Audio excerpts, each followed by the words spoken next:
perquè com que és tan contrastat aquest dia de Sant Jordi, ple de novetats, el mercat es llença a dojo perquè venguem llibres, perquè hi hagi mobilització, ja ho sabeu, no? És una bogeria i contrasta molt amb la resta de l'any en què els escriptors no se'ns fa ni cas i vivim dintre de la nostra secta de lectors que és limitada i molt militant, no?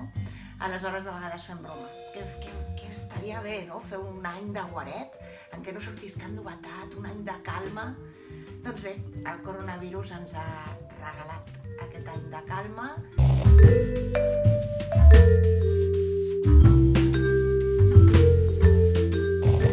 El meu llibre de confinament és La muntanya màgica, de Thomas Mann, sens dubte, perquè em vaig provar amb molts altres, sobretot a l'inici del confinament, quan encara no estàvem gens acostumats. A mi em costava molt concentrar-me en la lectura i al final vaig triar aquest perquè sé que és gol assegurat.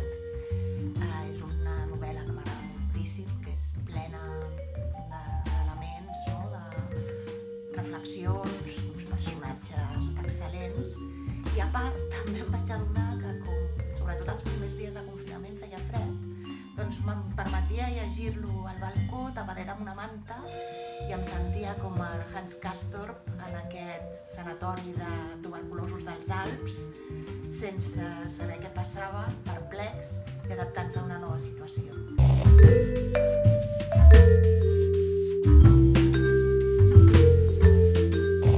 Doncs no en tinc cap dubte, amb l'Henry de Luca. N'estic absolutament enamorada i em permeto ser una fan adolescent, si voleu. És un autor que m'agrada molt el seu estil, m'agrada molt que aconsegueix traduir la bondat en literatura, i això no és gens fàcil. I a part el considero com a persona un lluitador per l'ecologista, una persona compromesa, un home amb molta experiència vital i és guapíssim.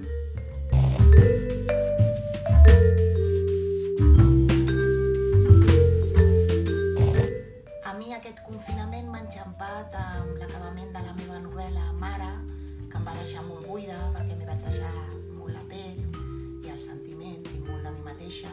I ara tenia la necessitat d'escriure un altre gènere i estava treballant, ja acabant, un llibre de contes, curiosament en castellà, que es diu Me duele el capitalismo i que havia de sortir, ja veurem quan, perquè ara tot s'ha tergiversat. I després treballant en una obra de teatre, per primer cop escrivint teatre, provant, fent provatures i parlant d'una situació més política, més social, sobre les malalties del planeta, precisament.